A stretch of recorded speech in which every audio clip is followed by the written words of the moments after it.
Today's video is all about Coco pins.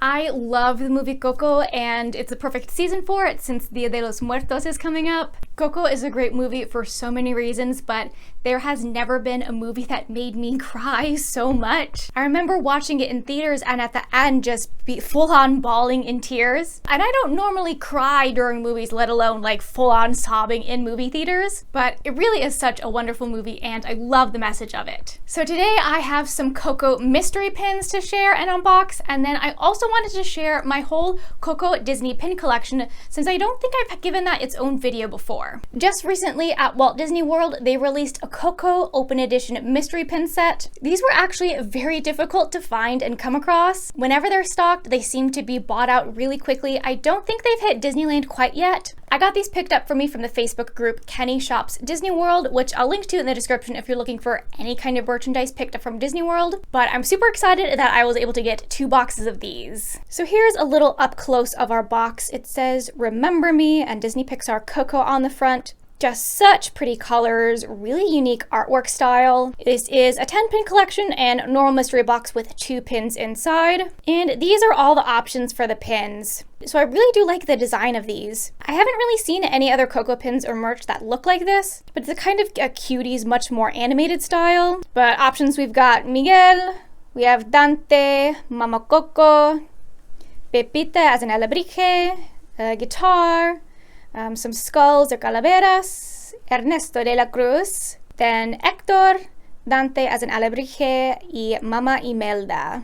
So there's not any ones that I'm particularly really hoping to get. Basically, I just want to get 4 unique pins, no doubles between these boxes. But let's see what these pins look like in person.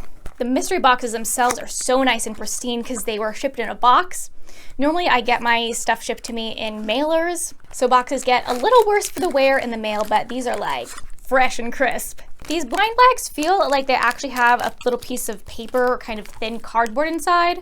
And I was going to reach for my scissors to snip this open, but this one is already open, so easy job there. But yeah, so the pin is kind of sandwiched in between a little piece of paper, which isn't super necessary since it's already in a blind bag, but I guess we're extra protected. All right, and this first pin here, oh, this is so pretty. This is Pepita as an alebrije. The colors of this are so stunning. I absolutely love it. Really happy to get Pepita because she's a little kitty cat. Our cats rule our house here. I also really like the kind of subtle screen printing extra detail it has on it. Really makes it nice. Okay, so second blind bag here is also just unsealed. This is very easy to open. I wonder if my second box is gonna be like that. So this pin here is Mama Imelda. Here's a little close-up of our Mama Imelda. She's holding the little flower petal, the cempasúchil, and her face is all really nice screen printed details. Okay, so on to our second box of these. The question is, will I need scissors or will this just be the easiest unboxing ever? All right, so both of these bags are totally sealed. The first box seemed to be a little bit more of a fluke and just being totally open. Let's see what this pin is here. Ooh, and this pin is a perfect match for the Mama Imelda because it is the Hector pin. This is such a cute character design. I love kind of the happy jumping around pose. And a great matching duo for the Mama Imelda.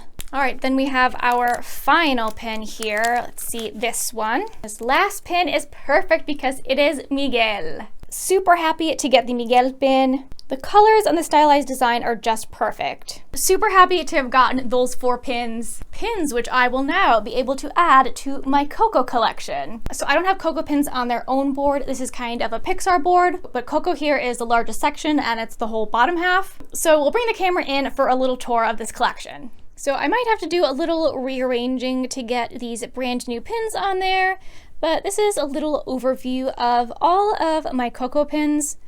Not the biggest of my collections, but whenever I see a Coco pin I really like, I always try to add it. So we'll start over here. This pin is a recent release from the Disney Disguises Reveal Conceal Mystery Set. I think that this one was one of the conceal pins. The pins themselves say limited release, but the boxes make it seem like the pins might actually be Ellie 1000. But this is obviously Miguel dressed up and disguised as part of the Land of the Dead. Then I have these 3 pins here are part of a Disney Store set. I have the 4th pin to the set on another part of the board, but I'm pretty sure that these glow in the dark, and I know I got them because they were marked down on sale in my store, and it was a super good deal for them.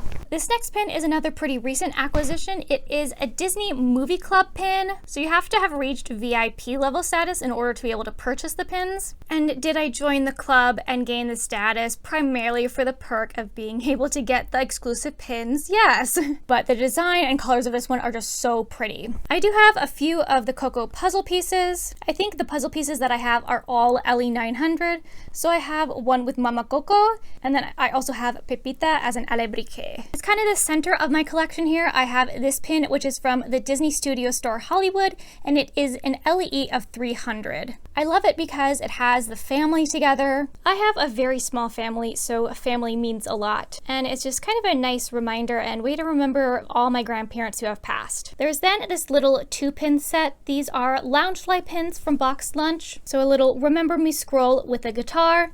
And then I have 2 more of the LE 900 puzzle pieces. I love these as a set together because it has kind of Miguel in the human world and then Miguel in the land of the dead. I love this next pin so much. This is, I think, an LE 1500, and it's part of the quarterly release of Pixar cameo pins. So it theoretically counts as a mini jumbo, and it is such a fun cameo because there are little piñatas of Buzz and Woody and Mike Wazowski in the background as Miguel and Dante are running in the foreground. So this is definitely my favorite pin from that cameo set. I do have just a single standalone pin of Miguel. Recently traded for this one and think it is from a booster set. Then below that, this is the 4th pin that goes with the Disney Store set. So it's kind of done in the same artwork style. I then have the entire set of papel picado inspired hidden Mickey pins from Hong Kong Disneyland. So these hidden Mickey pins are just some of the coolest. You can see it's all screen printing on there, so there's so much awesome detail. The colors are so super pretty, and this was definitely a must-get set. Then finishing off with our last row, this is a Crack and Trade exclusive Loungefly pin, LE of 600, features Hector. Then this papel picado inspired pin is my own fantasy pin creation. I made this one in red and a matching blue one with Recuérdame. Then I have an Enchanted Thoughts Club fantasy pin. I think they title this one Stitch de la Cruz. Love all the little details on it. Then this is a Disney Parks Open Edition pin, a little flipped Recuérdame and Remember Me. Then there's another Enchanted Thoughts Club fantasy pin, this one in the style of a sugar skull with Un Poco Loco, and it's a very similar design to this official Disney Parks Open Edition pin. This one kind of matches the other Open Edition pin. Super pretty kind of pastel colors and all the guitars and music notes. Then there is yet again another fantasy pin from Enchanted Thoughts Club. I pulled this off my Halloween pin board real quickly to add this here, since I thought it's kind of perfect for Halloween, Miguel, and one of the hitchhiking ghosts. This is my other fantasy pin in blue. I was actually lucky enough to get these featured in a BuzzFeed article about Coco merch. And then the final pin on this board is yet another fantasy pin, and this is from Grape Soda Club. It's one of the Polaroid pins. I always keep this taped open, but otherwise this kind of slides down and up. And it's just such pretty colors that go so nicely together with all of the Coco pins. So that's my whole collection of Coco pins, including the brand new mystery pins. I feel like I might at least want to also look for the Dante as an alebrije to kind of go along with Pepita, and then maybe also the guitar. So now I feel like I'm definitely going to want to go and watch Coco this weekend. But thanks for watching!